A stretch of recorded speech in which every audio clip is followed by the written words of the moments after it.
Famicom, ou Nintendinho aqui no Brasil, trouxe de volta a revolução dos videogames. Se o Atari 2600 já era revolucionário com jogos maravilhosos tirando alguns meio porcaria, o Nintendinho expande ainda mais, tendo mais jogos, 8 bits e jogos ainda mais revolucionários como Super Mario Bros. Todo mundo já sabe dessa história, mas o que nós vamos ver hoje são jogos de lançamento do Famicom e ver como eram os jogos nos seus 2 primeiros anos. E eu já vou avisar no início, não vai ter alguns jogos nesse vídeo. Eu só vou deixar com os mais interessantes, mas não são muitos jogos que eu vou retirar, então você pode se acalmar. E também não terá uma coisa muito curiosa nesses primeiros jogos e que eu vou falar só no final. Então assista até o final para saber essa coisa. Então, sem mais enrolações, pegue o seu Famicom ou o seu emulador de Nintendinho, porque hoje a gente vai ver os primeiros jogos do Nintendinho.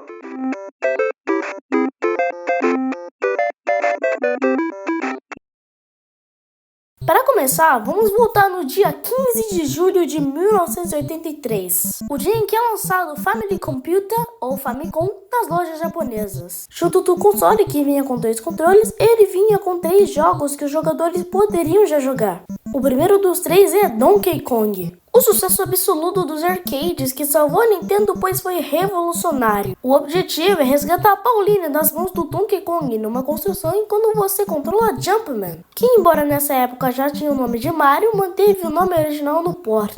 E outra curiosidade, o Donkey Kong na verdade é o Crank do Super Nintendo. O port é bem fiel à versão de fliperama, mesmo com uma face cortada. O segundo jogo é Donkey Kong Jr. Também sendo port de arcade, agora você controla o filho do Donkey Kong, que foi preso por Mario, por incrível que pareça.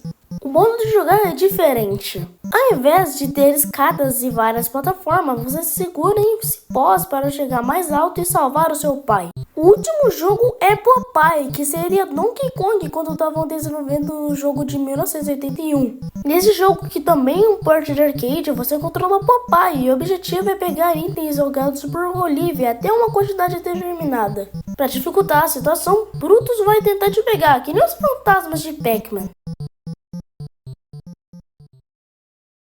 Ainda no ano da estreia, alguns jogos foram lançados, mas eu vou falar de 3 aqui. Em 9 de setembro, temos mais um port de arcade, dessa vez de Mario Bros.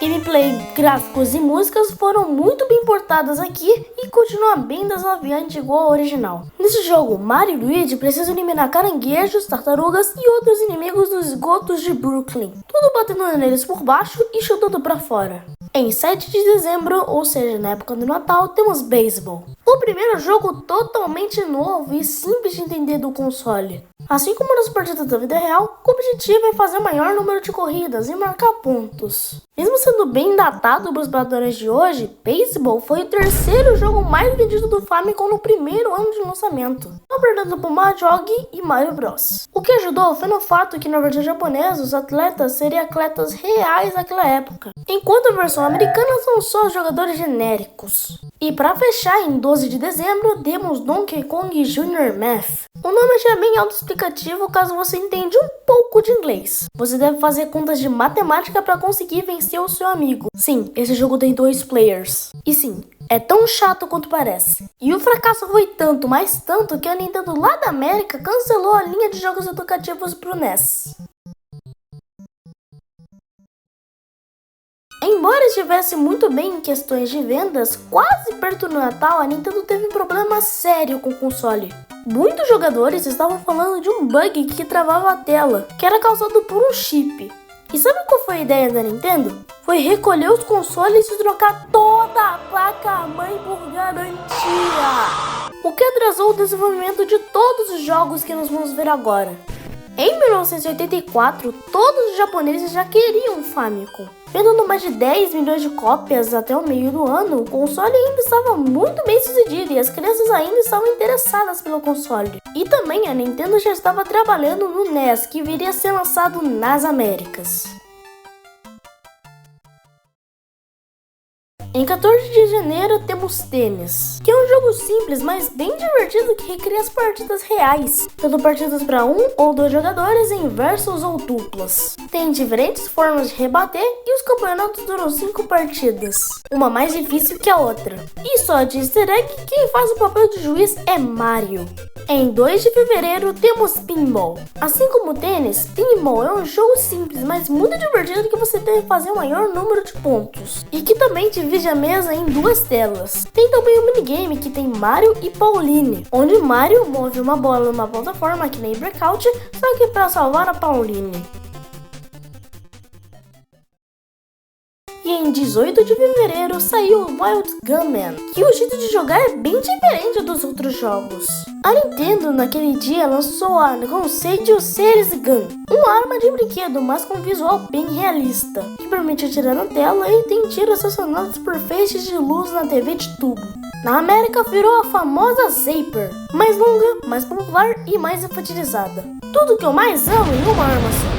Agora falando do jogo. Aqui você está no Velho Oeste e precisa ser mais rápido que os rivais para vencer os duelos. Quanto mais difícil, mais inimigos surgem na tela.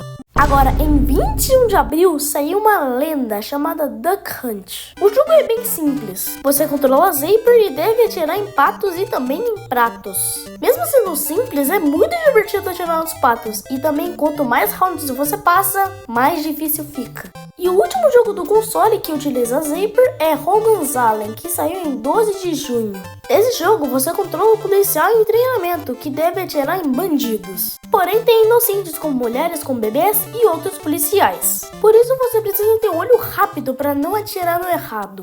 Mario, ou outro tio parecido com ele, agora está em golfe. O jogo que definiu o gênero esportivo dos jogos por ter uma barra de força para as tacadas. Os combos também são bem mais grandes do que os outros jogos de golfe até então, e também é bem difícil do que os outros jogos de golfe.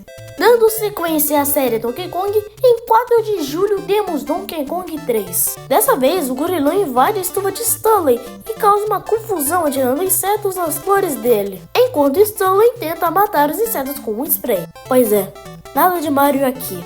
O desafio está em matar os insetos com um spray e atirar no macaco para que ele saia do lugar ao mesmo tempo.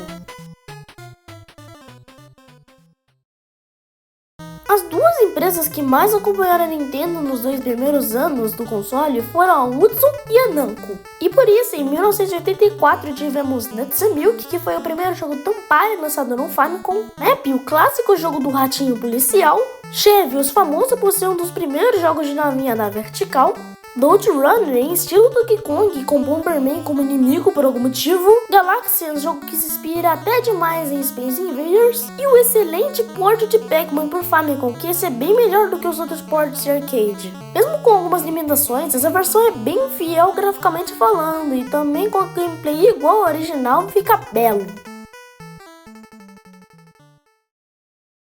Agora faltam 3 jogos para fechar o ano, começando por Devil World, que saiu em 5 de outubro. Que se você é menor de 10 anos, pule para esse tempo do vídeo que está aparecendo na tela, porque esse jogo é pesado. Continuando, nesse jogo você tem que coletar cruzes e bíblias para sobreviver ao ataque de pequenos demônios, enquanto o próprio diabo atrapalha movendo o cenário. Apesar de ser bem pesado, o jogo é bem divertido. Também temos F1 Race, que saiu em 2 de novembro. Como o nome já diz, é uma corrida de Fórmula 1 contra outros carros. Para passar de fase, você precisa andar no percurso 2 vezes antes que o tempo acabe. E também precisa estar nos 3 primeiros colocados. E para fechar o ano com chave de ouro, em 30 de novembro, temos Excite Bike. Mesmo com vários adversários na pista, o objetivo é chegar no final com um bom tempo para vencer. Mas tem buracos, lombas e rampas íngremes que precisa ter precisão nos controles para você não se machucar no chão. Também tem que ter cuidado para não sobrecarregar o motor, senão vai ter que começar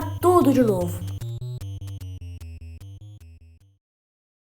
E esses são os primeiros jogos do Famicom nos seus 2 primeiros anos. E lembram que no começo do vídeo eu falei que havia uma coisa curiosa nesses primeiros jogos? Vocês conseguiram descobrir? Com pouquíssimas exceções, todos os jogos do console se passavam em uma única tela, geralmente de fundo preto como no cenário de arcade. Porque era assim que as pessoas estavam acostumadas com o mundo dos jogos. Mas isso tudo mudaria em 1985, quando uma pessoa chamada Shigeru Miyamoto decidiu criar Super Mario Bros.